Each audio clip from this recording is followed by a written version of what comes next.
Welcome to the Mischief Maker broadcast, where chaos, creativity, and common sense collide. Your host, Joel Freeman, was kicked out of high school in Alberta, Canada. He left home at 17 and hitchhiked around North America as a long-haired hippie and dope-smoking fool. He made a 180-degree change, becoming one of the first chaplains in the history of the NBA. As a professional speaker, Joel has traveled to well over 55 countries. His many books have been published in 28 foreign translations. Pieces from his Black History collection have been seen by millions at the United Nations and many other venues. And now, the Chief Mischief Maker himself, Dr. Joel A. Freeman. Hey guys, it's Baby Joel here. Hey, I have a question for everyone in law enforcement out there. If I refuse to take a nap, is that resisting arrest? Hey, I bear no responsibility for what Baby Joel has to say. He has his own mind, his own sense of humor, anyway. That's Baby Joel. Sometimes we have bigger Baby Joel. Sometimes we have teenager Joel, and he has his own vibe. Today, whenever you're watching this, I have a very, very interesting guest. Her name is Bernadette Speares. Now, it is just, I met her this past summer. I don't want to date this show, but because we like to do evergreen shows. But about, I'd say probably 4 months ago or so. And when I met her, I said, this is someone I believe our audience will want to know about, because she is just a dynamo. She has a show that's on at this particular time called Red Harlem. She's an award-winning actress, also not only in front of the camera, but also behind the camera. And that's where I was experiencing her, seeing her, kind of setting things up for interviews and all kinds of different stuff behind the scenes. I could just tell her head was on swivel. She's looking over here, doing this, doing that, and then putting together something that was just absolutely fantastic. So in a few moments, we're going to meet Bernadette. But I want you to first take a look at the QR code above. And that is where you can go there with your cell phone. But if you're on your cell phone, you can't go there. So you go to chiefmischiefmaker.com. See that right there beneath? And that will take you to kind of a link tree for the show. And then what happens is you can learn all about our sponsor, which is Rosetta Universe. You can learn about our guests. You can see some past shows. There's all kinds of information there that I think you're going to really enjoy. And then also for you who are watching live, I want you to lean in just a little bit. Tonight, you can ask any question you want that's germane to our topic. And Mel, the guy behind the scenes, he's going to make sure it is. And by the way, the guy who provides the voice, Herman Veal, if you're looking for a voice-over artist, he's fantastic. He does the intro and the outro of the show. So I think you're going to enjoy him also. He's on the link tree. Anyway, right now we're going to watch and listen to a song. I wrote this first as a kind of, I guess you call it a spoken word type of poem, or what, I don't know what you want to call it, but it's more spoken word. In fact, I even had Herman create a spoken word type of a spoken word thing, whatever you want to call it. And then as more I listen to it, I'm kind of a bluesy type guy. I love blues music. I'm a sucker.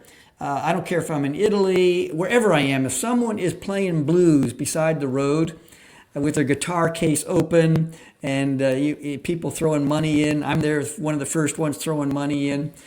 I'm a sucker for that. I can hang out for like 4 hours while everyone else is going to see this and that, I say, I'll be right here. When you're done, I'll be right here. And I'm watching the psychology of the crowd, who stops, who gives money. It's just fascinating. I'm a sucker for live music. But I hope you enjoy this particular song. It's called I'm History, and I'm sick and tired of repeating myself. Ready? Here it is. I'm history and I'm sick and tired of repeating myself. Been watching for centuries, seen it all unfold. Humans are humans, all from the same mold. I was there when Satan swelled with pride. I was also there when Jesus died. Been watching Africa, Israel, and Algeria, Russia, China, Persia, and Syria, England, Rome, the Huns and Bombay, Turkey, Greece, France, and the USA. From slavery's dark days to civil rights fought, Black history's chapters, battles hard fought, segregation, discrimination we must remember. But it's time to unite and make amends together. One thing I've seen since I was just a teen, a lot of good people outweigh the few evil. Break the chains, break the cycle, let's move forward, let love be our revival. No more repeating the mistakes of the past, it's time for change, let's make it last.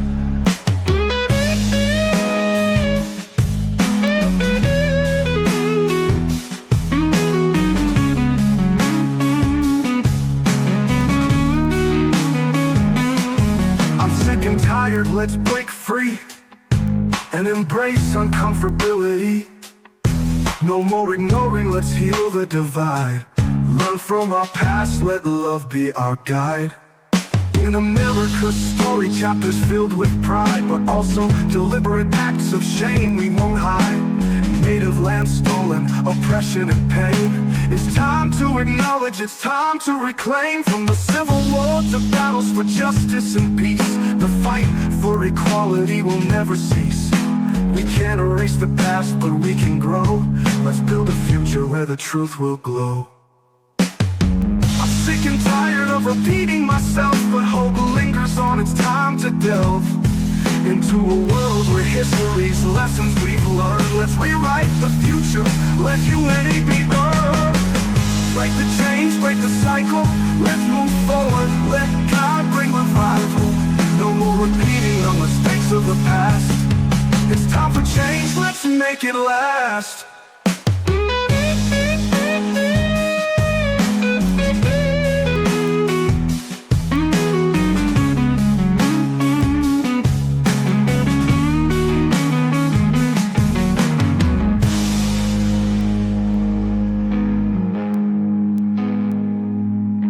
Break the chains, break the cycle, let's move forward, let God bring revival. No more repeating the mistakes of the past.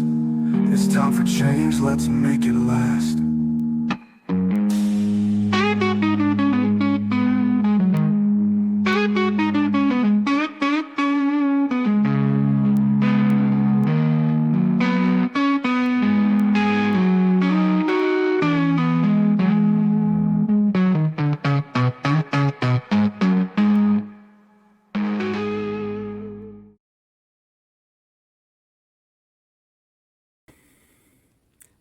There we have it.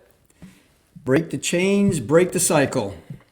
I hope you enjoyed that. It's put a lot of thought into it. It took me months and months to really wordsmith that particular piece. But let's flip the channel. Bernadette, come on.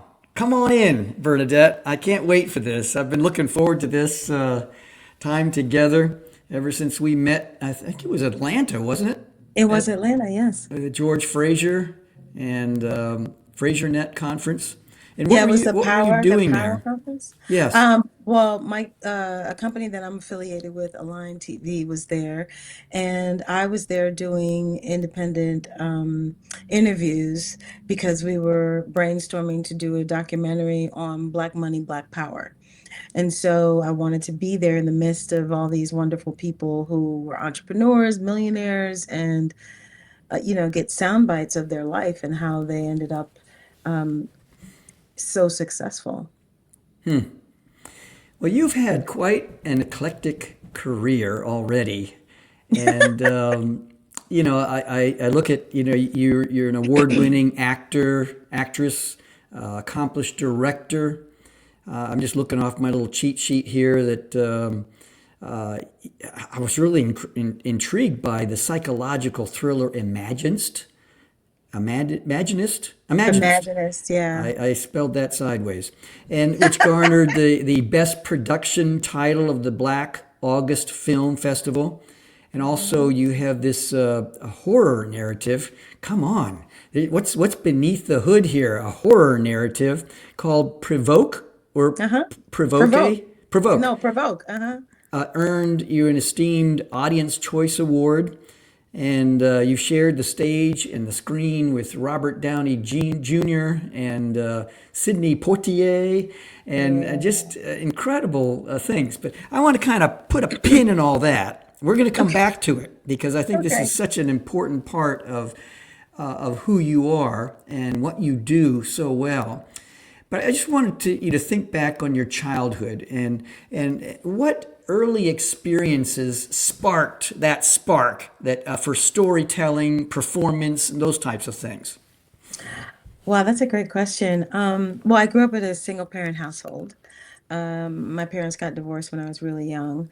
So I think my mom was always she's an eclectic person and she loved the arts, all type of arts. And we lived in New York City at the time. So it started with, when you don't have a lot of money, you find free things. So a lot of things we went to were in Central Park. I got to see Marcel Marceau perform in Oh, Central really? Park. Yeah, Wow. and I didn't know who he was. I just saw this mime and I thought it was really intriguing. But my mom sent me to camps, theater camps. So I was the theater camp kid, the nerdy theater camp kid. Yeah, we're our own unique creative people. And so I was around my people, but I never thought that it was something that I wanted to do for a living. I thought it was just fun. Like I went to camp and I got to do things like the Mikado and, you know, Three Penny Opera and things like that, as I got older and Little Shop of Horrors in college. And it just kind of became a part of our life. My mom and I would go to shows and movies and talk about the arts, and I saw ballet, and she really exposed me to the wonderment of art. And it wasn't just art that African Americans were a part of, it was all kinds of art. And it was our thing to do every Saturday. And so I think I just fell in love with it and had such a high respect for artists in general and how they were able to tell stories and move me as a kid, even if there were no words to it. And who are some of the people in your life that says you're on to something special here, Bernadette? Who are those people?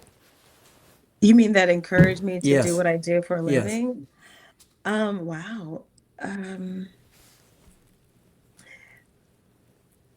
that didn't come until late in my life, to be perfectly honest. I didn't grow up with, um, my grandparents are immigrants. They're from the islands, and so everything was just very practical. You get a good job, you get a college education, you make money. The arts was something you enjoy, but not necessarily something you do for a living. So it was when I went to college, and my professor, I was minoring in theater, um, and he was the first person that was like, "Have you thought about actually studying this?" And I was kind of like, no. And he was just like, well, you should think about it. And then I said, do I have to stay in school?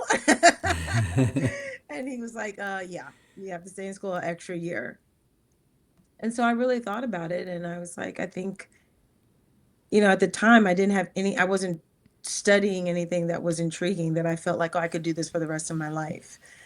And so I trusted what he said and changed my major and convince those that were giving me a scholarship that you really want to continue to give me a scholarship, even though it's not, you know, in the subject that you were paying for. And it was the best decision I ever made, honestly. I can't see myself doing anything else. Is that when you began to realize that acting and directing could be more than just a dream? I don't think, well, directing came late. Hmm. Acting, for me, I was ambitious, and I felt like because I was told that I wasn't going to make it, it put a spark in me to prove the naysayers wrong. Hmm. So when I graduated, I went right back to Chicago, which is technically where I say I'm from because all my formative years were growing up in Chicago. And that's where I just beat the street and pound the pavement and really just honed my craft. I continued to study. I auditioned for everything, especially theater, because that was my first love. That's what I knew.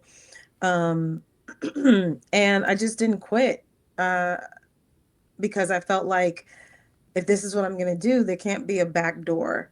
I have to just continue to keep going. And I had a great support system. My parents really, even though my dad was super skeptical, he supported me by letting me stay in an apartment that he owned. My mom supported me uh, with just articles and things. She was always sending me stuff. Read this, read this, read that. You know, did you think about studying here and stuff like that? And so um, it wasn't until like doing my first made-for-TV movie that I actually got trained on how to perform in front of a camera. Because in college we didn't do camera work. And so that was on the job training. And that was with Mr. Sidney Poitier. He was my Hmm. he was my on-camera coach. Oh my goodness, that's crazy. That's Yeah. crazy. Yeah. But, What but was I that think like?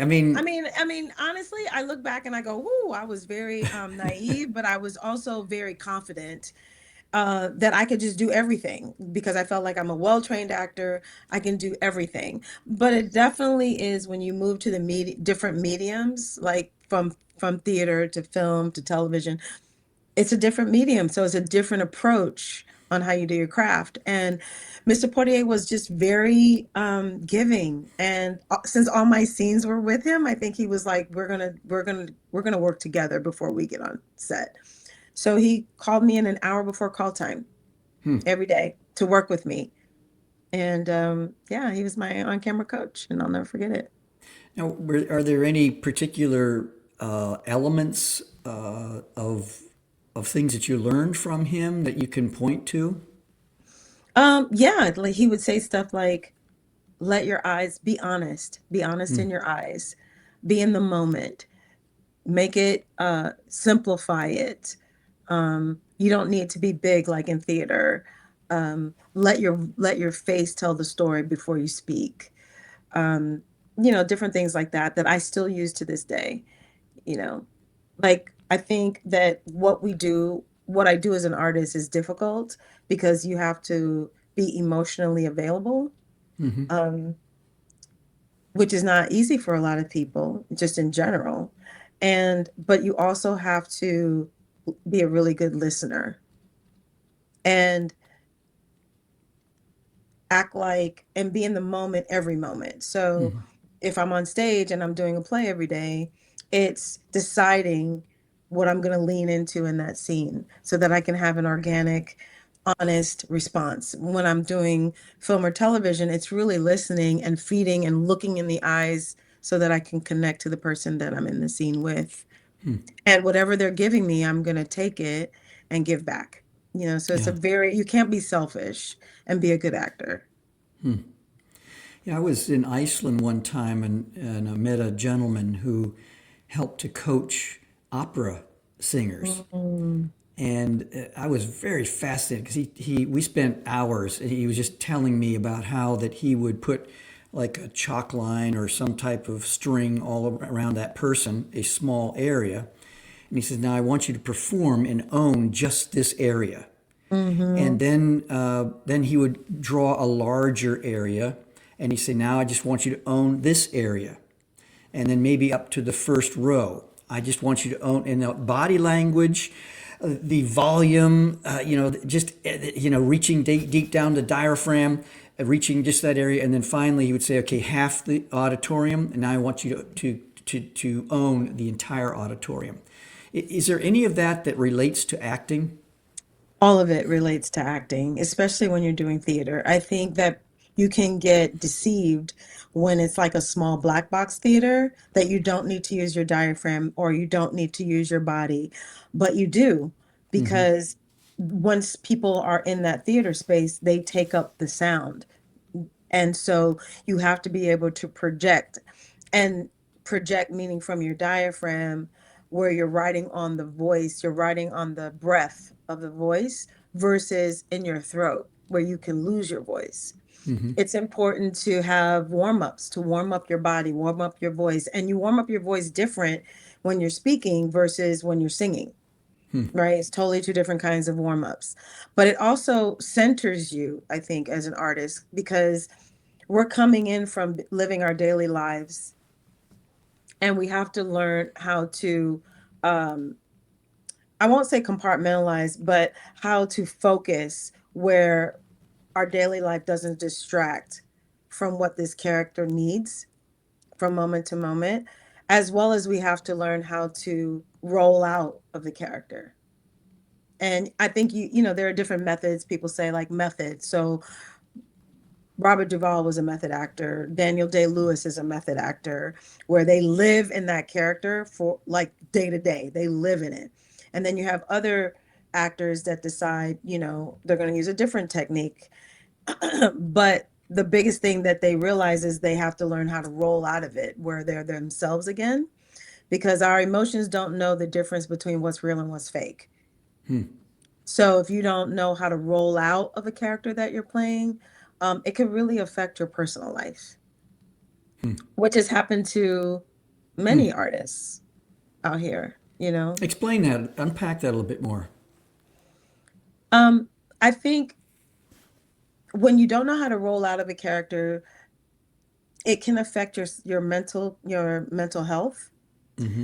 So like I know that I've read articles where actors that have played like serial killers, they have to go to therapy after that because they have to learn how to roll out of that way of thinking and being Because they're so deep into it. because they're so deep into it, Wow. right?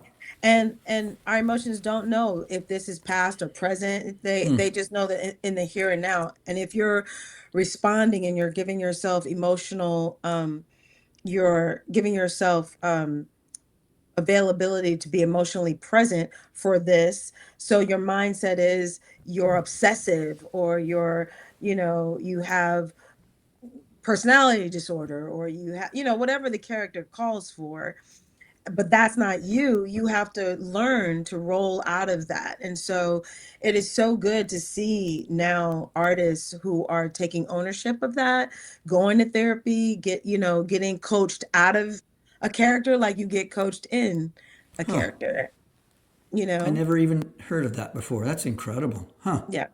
So Yeah. much. I mean, I played a character 2 years ago where I was a matriarch of a family. It was called Marty and the Hands That Could, and it was an original piece.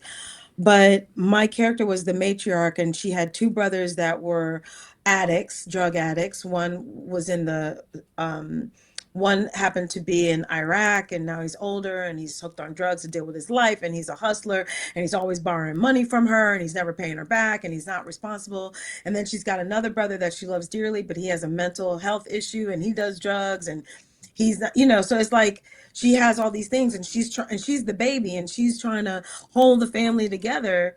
And for me, I had it where she struggled with high blood pressure and she struggled with high cholesterol and all these things trying to maintain the family, and she wasn't having any self-care until the end when she decides she's going to put up some boundaries, right? Finally. And if that means that she loses these relationships, then that's so be it. Because if she doesn't take care of herself, she's not going to be present anymore. Because now her son has kind of taken on the same thing as her brothers. And so she's raising her nephew, and she decides she's going to break the cycle. And I remember going to the doctor, and all of a sudden I had high blood pressure, I had high cholesterol, like I had all the things happening Wow. in me that this woman was dealing with, and I had to learn how to roll out of it. My you know goodness. Huh. yeah, So I had to go into like a deep meditation. I had to um like have a like really like deep meditative mornings to kind of help myself. I was going into therapy at the time to help myself roll out of it and get healthy again. Now, have there have been any scripts or roles that you've turned down, and why, Um, if you did? yeah, there have been. The ones that I've turned down, some of the ones I've turned down, I think I just felt like they weren't, I could play them as an actor, but I felt like I didn't embody the essence of who the Hmm. characters were. And I felt like I needed to go to people that did, you know. Um, some of the characters were of the LGBTQIA plus community, and yes, I could play those characters, but I just felt like why should you should hire actors that are really of that community that probably carry that essence of who this character embodies instead of it being me, you know? And that's just me. Hmm. And so a lot of times I'll turn down roles that I just feel like either from a moral perspective, I don't want to portray that, or from a character perspective, I feel like no, um, I know that that's not I feel like that's I would be putting on, and I don't want to do that. So I say Have you no. ever regretted that? You like look back and say, "Oh man, I missed that. I could have done, I could have, should have, would have done that."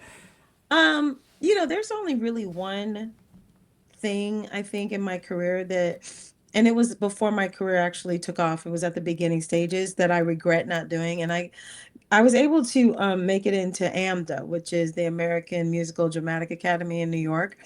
And I was too afraid to go. I made it in. I went to the audition, studied, worked with a coach for my monologue, for my song, everything. But then when I got in, I got scared, and I just didn't. Yeah, yeah. Here's a question that says, "Is your daughter Sharar Ali Speaks?" Yes, she is. Her name is.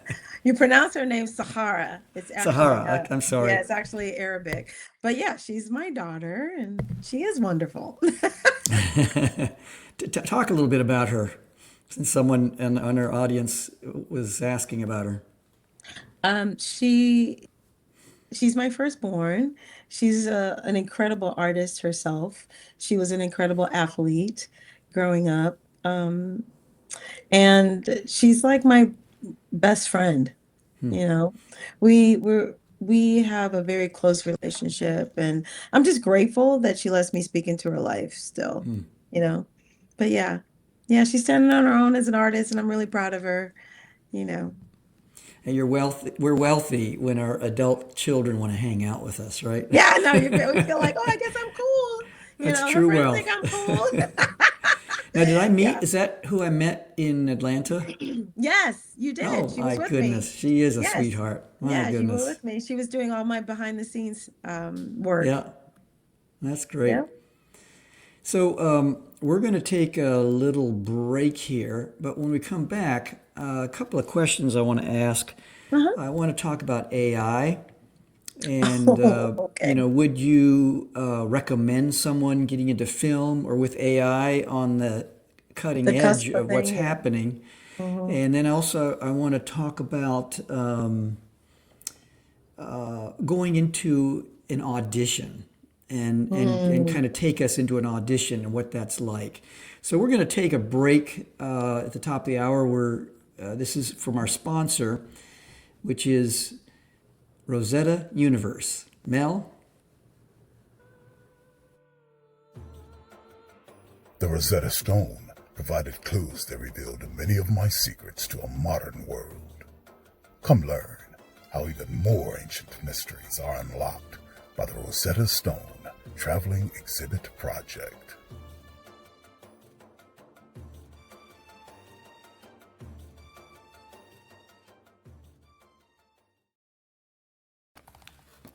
So basically, the Rosetta Universe is a project that I have envisioned for many years now and decided this was going to be my retirement plan. something so huge it would require God to show up for it to happen.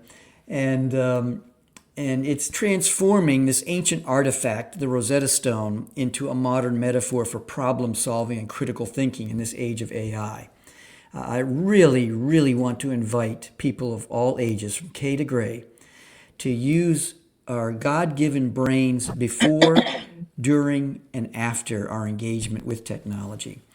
So, and also I have this. This is the Jack Johnson belt that I designed. Bernadette has seen this. She's rocked it. She's worn it. But this is something that, if you're interested in this, every person who looks at this says it's the most beautiful belt that they've ever seen. Last 2 weekends ago, I was with. I gave one to Larry Holmes, who was a professional boxer, and he just looked at it and said, "This is the most beautiful belt I've ever seen." I thought, "Wow, that's incredible." But anyway, it's designed as an incentive gift. So if you want to donate to my foundation for the Rosetta Universe project, you will receive this belt. And you just go to jackjohnsonspeaks.com, and you can order the belt, or actually make a donation, and then we'll just send it to you. So let's come back to Bernadette. Bernadette, you have been into many auditions, and I was watching a show where this actor, I can't remember, I can see his face, can't remember the name, but he was talking about how going into auditions it's brutal, because you might be in a very evocative moment in the audition, where tears are trembling. It's very touching and gripping. And then suddenly the person or the people, someone in the room, their phone rings and they take it, the call, and then 30 seconds, 40 seconds later, they say, "Okay, go back to where you were." And you're trying hard to keep that emotion, the authenticity of it. But it just seems like, wow, you took this phone call right in the middle when I was just ready to show you my best stuff. Take us into an audition or two. It's really interesting because that I wouldn't put it past that happening several times to people back in the day before COVID. Before COVID, you went into a casting director's audition. So you get the sides, you get them emailed to you, and you got to learn the script. And a lot of times they'll say, don't worry about being off book. But most actors get off book so that they are free. What does that mean? So it means memorize okay. the entire size. So you're doing some riffs. Yeah, so it could be 1 page, it could be 6 pages, and so you go into the office, and then you have to wait, and sometimes they're on time, and sometimes they're not, and so you're waiting, and then you go in, and you're usually reading with either the casting director themselves, or you're reading with a reader, and the casting director is putting you on film. And sometimes the casting director is really nice, and they're like, "Hi, thank you for coming. What's your name? I want you to slate, blah, blah, blah, blah, blah." And so you kind of feel like, okay, right? They're nice. And then sometimes they're very just like, "Okay, you ready?" It's like, yep, So you never know what you're walking into. Sometimes you're going on a studio lot. Sometimes you're going into an office. You never know what you're going to walk into. The way that auditions are now, post-COVID, everything is self-taped. Oh, so really? You're not going into the office anymore. Oh, and so you're not feeling that human-to-human connection that we got used to feeling by going into the office. Now you have to pretty much be a filmmaker, because you want to make sure you have sound, you want to make sure you're lit, and then you want to make sure that you're framed in a way that you can be, present, that it's complimentary, right? A lot of times you'll be told, "Oh, don't worry about your tape being great. Don't pay for money to get your tape done. We don't care. We just want to make sure we can see you and we can hear you." Right? And there are some people that are in a hotel room sitting in a chair doing their self-tape, with their computer piled up on books, and they get booked. And then there are other people that actually have equipment in their home. This is my backdrop behind me, right? And they have camera. I use my phone. It's on a tripod. I have lighting so that I can get it done. Or sometimes you pay. And so the thing that I do like about self-tape now is it trains me for when I'm on set, because a lot of times you don't have a lot of takes, right? You get in there, you have one rehearsal, you have a take, and then if you're lucky, especially with television, you'll have a second one and that'll be it. And so with self tapes, I get to practice hitting it the first time and then doing maybe another one for safety. Um, there are some actors that do it 7 times or 20 times, Wow. which now you can do because it's just you recording. Um, so it's just so different. And the only human action that you get is the person that you're reading with. And what's interesting is a lot of times there's no callback. It's just you get booked right from the tape. And so for me, I tape with a friend of mine, and we have fun, and we uh craft scenarios and things so that I can be in that moment. And I think that's what we have to do as artists. Like, how can I have fun? Because this is my take on who this character is. And you have to become a great auditioner instead of going, "Oh, I can't wait till I'm on set." Like, our job is to become a great auditioner. That's part one of the job. The second part is getting booked, right? Ooh, somebody said some things.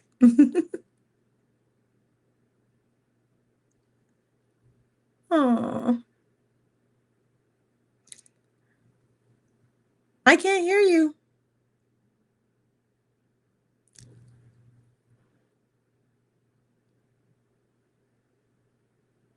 There we go. There we go. So Suzanne Carlson, she says, I love The Imaginist. It focuses on the need for kindness in a world of cynicism, selfishness, and hate. It mirrors the heartless horror of what our society is becoming. Any thoughts on that? Yeah, she's right. I'm so glad that she said that, because sometimes you hope that people get the theme of what you're trying to communicate. And for this particular movie, it is a horror movie about an old vaudeville performer who lives in a community, and this young photographer comes in, and she just kind of like just enters their community without asking, like, really, she's taking pictures, and for her, she's doing research, but she's not asking. She's just invading their space. And this particular artist, he is a performer, and he ends up having a heart attack. And she goes to help him, and then she decides not to, and he Wow. dies. Yeah. Wow. And what, he comes back to haunt her.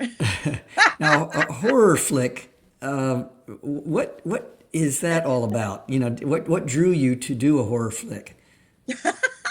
That's so funny. If that's called, is it psychological thriller, I guess? Probably a Yeah, better which term. is, it's under horror. Horror is like Okay. it's still horror. It's so funny because I don't go watch horror very much, but I love to direct them. They're a Uh-huh. blast. And I think that what I've learned about directing horror is that you can tell any story in that genre without feeling like you got to hit the audience over the head with it. You can really communicate any story in horror. A mother-daughter story, a family story, a mental health story, a homelessness like story, the lack of kindness and care for people story, or just a good old slasher story, zombie story. It doesn't matter. You And know, you have the evil character in the garage with a chainsaw and people walking toward it and people in the audience saying, "Don't go there, don't go there." don't go in, don't go in. Yeah, yeah, yeah. And they go in anyway, and I don't Yeah, understand. yeah. Oh my goodness. So as you look at this as AI and everything else that's happening all around us, what are your hopes and what are your fears? Well, my hope is that, it's innovative, so it's not going anywhere. And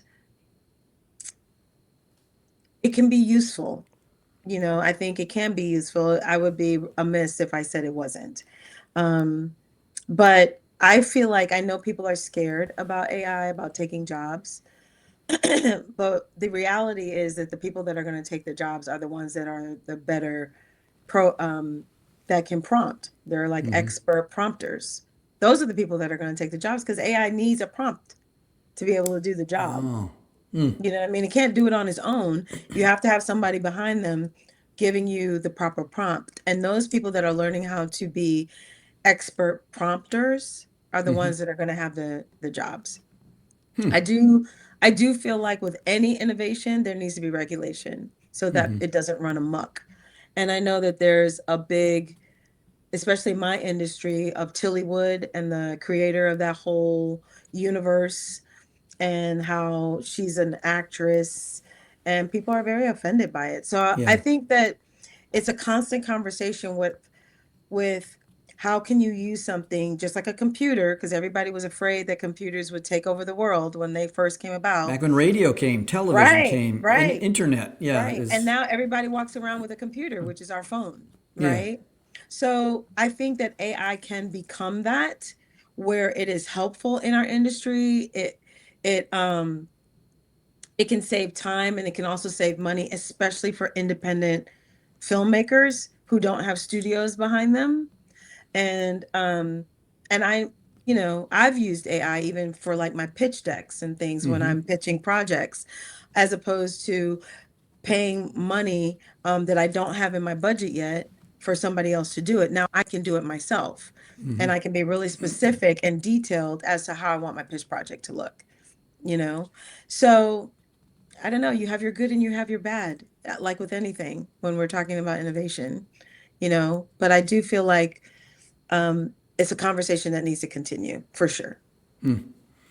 Terrence Mancuso says, I read somewhere that your favorite quote is from Pablo Picasso.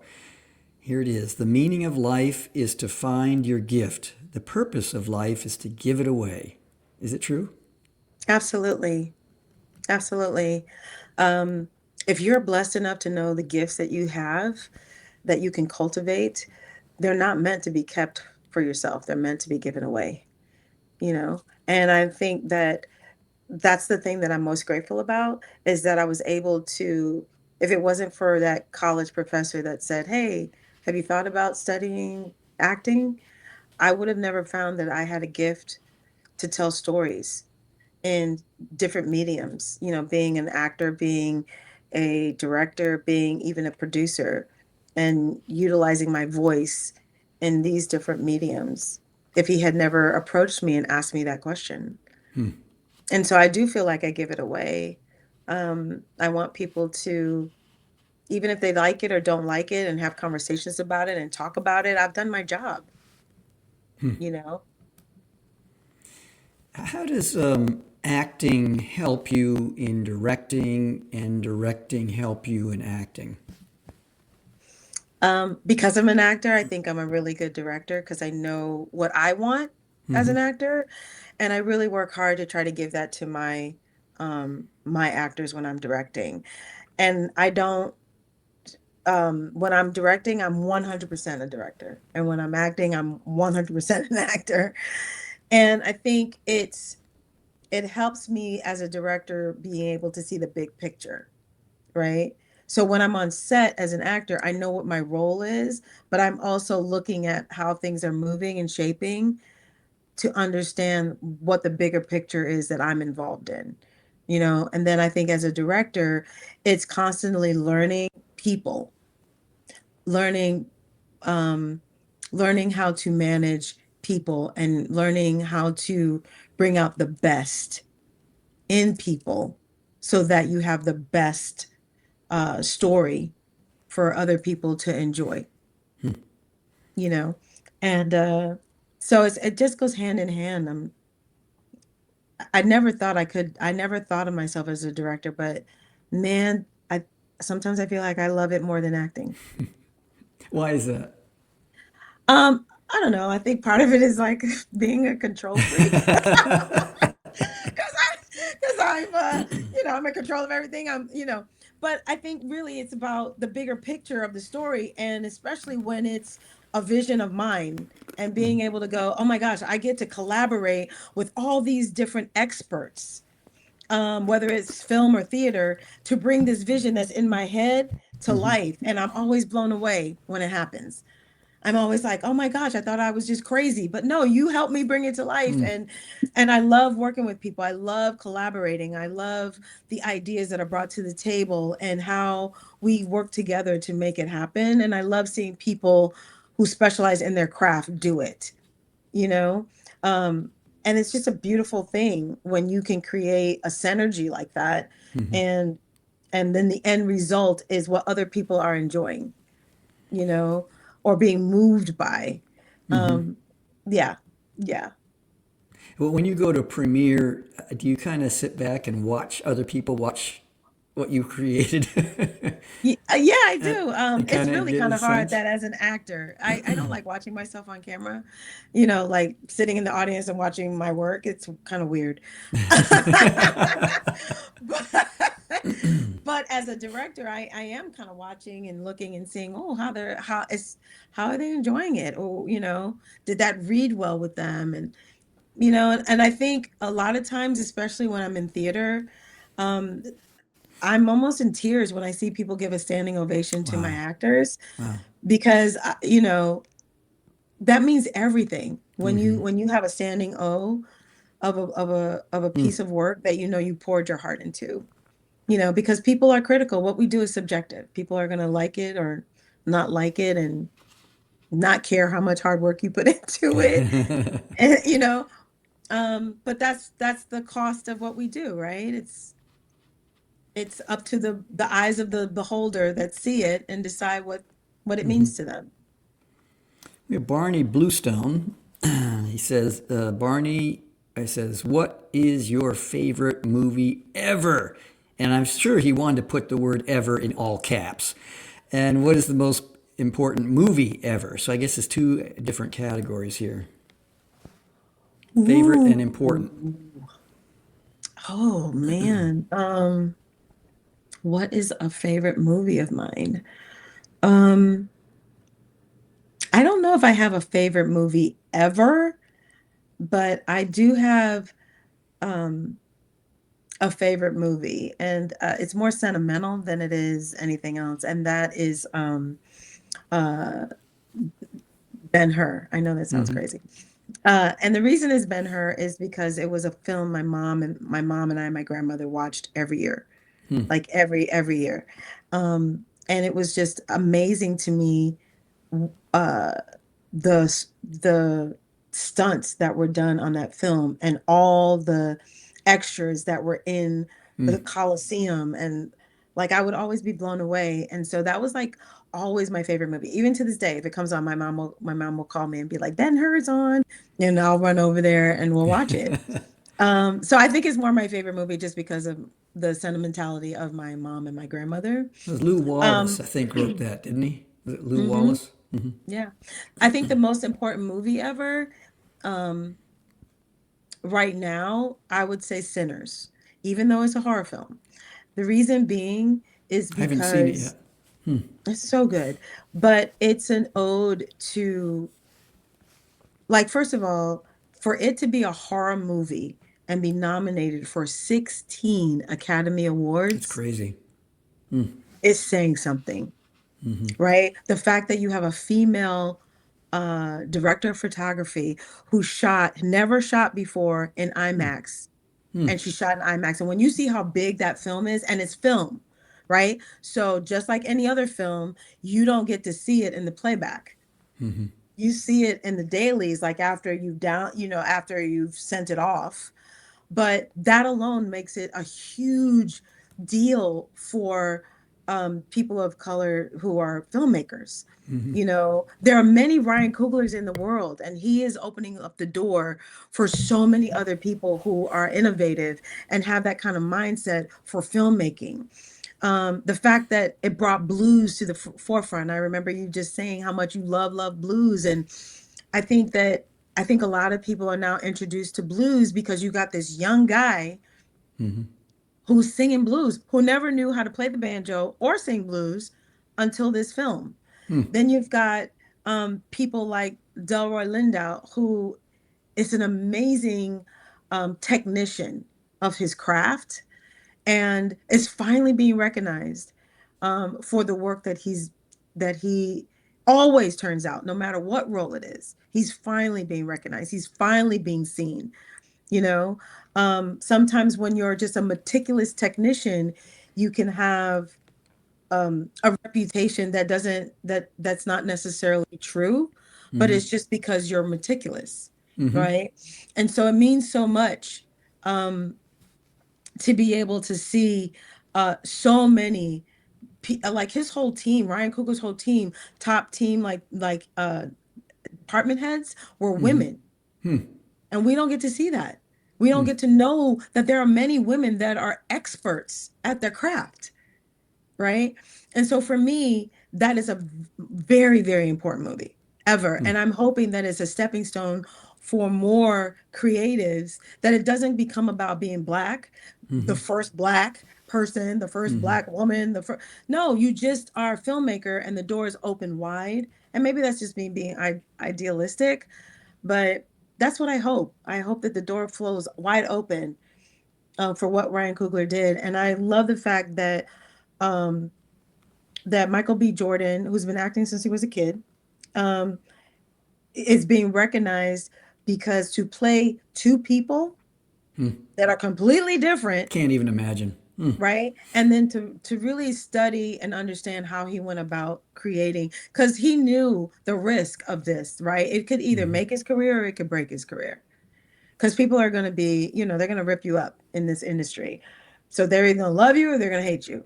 And he really took a chance and took a risk on himself, but also with the help of the director believing that he could do it. And so, to me, that's just,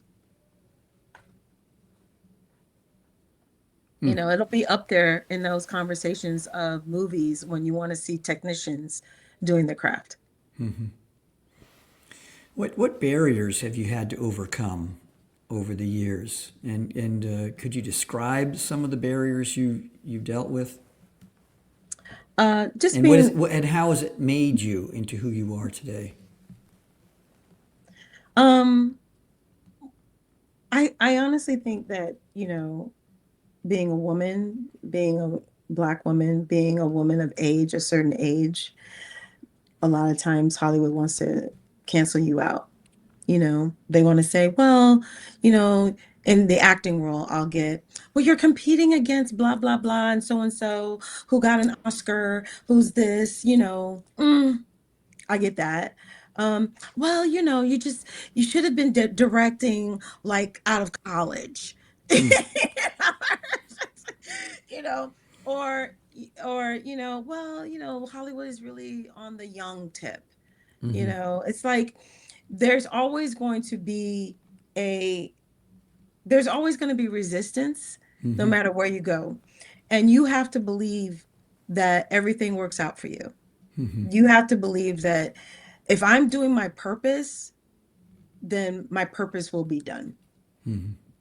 And so I can't listen to all that. I have to stay the course, and I do feel like that what it has taught me is I haven't lost time.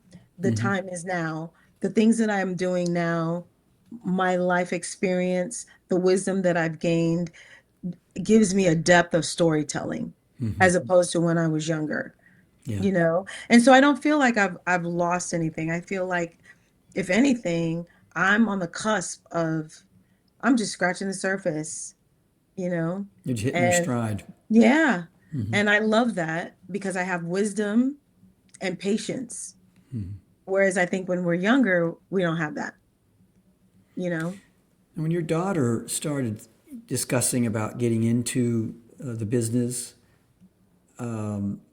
what did you, I mean, you've probably seen the seamy side, or what did you do what did you warn her about? Or were you happy about her wanting to get involved, or were you kind of cautionary? What was going on inside of you as her mom? I was excited for her. I wanted her to use her voice. I wanted her to try. You know, I definitely was like, you're going to have to be patient. You're going to have to um, know why you're entering into this business. You're going to have to do, like, why do you want to do it? So I asked her that question. Do you want to be a star or do you want to be an artist? You know, like you have to ask those questions. What are you going to lean into when it gets tough, when it gets a little, when the season is dry? You know what I mean? How are you going to stay creative? So we have those kind of conversations, but you know, I'm fanning the flame. I want her to, you know, like I think it is opposite of what I got because Yeah. I want, if that is in her to do, I want her to do it, you know, and I support her in any way she needs, you know. What's a behind the scenes moment from a production that our audience will never believe, but would perfectly capture the essence of filmmaking? Oh my gosh.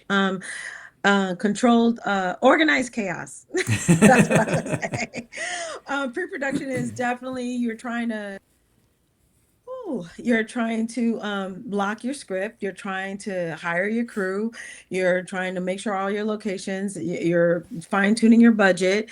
Um, and then if you're doing independent, then it's really how do I make $1 out of 15 cents? Okay, I got this budget, but I got 18 pages and we're supposed to be in all these places. So it's really trying to figure out the magic and the production value at a limited amount of money. Because if I'm with a studio, that's a whole different ball of wax. I have the money, but then the pressure is different, right? Because you have the studio behind you. So it's really organized chaos. There's never a time. I think the biggest thing that I would say is try to prepare yourself to the best of your ability so that when things come, when things happen, it doesn't throw you off course. You can adjust, deal with it, and keep going.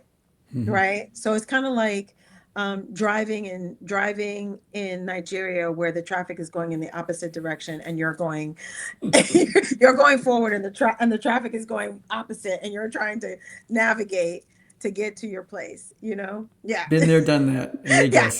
So yes, Legos, exactly. Right. So that to me is filmmaking.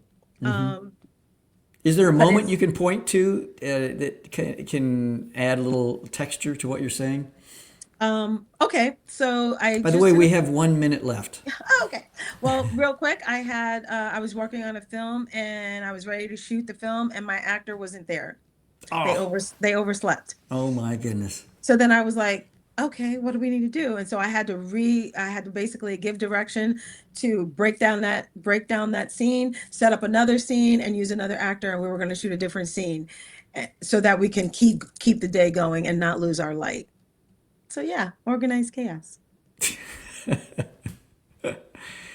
So, can you, in directing, has there been, without mentioning names, has there been pushback to your direction by an actor that has caused consternation?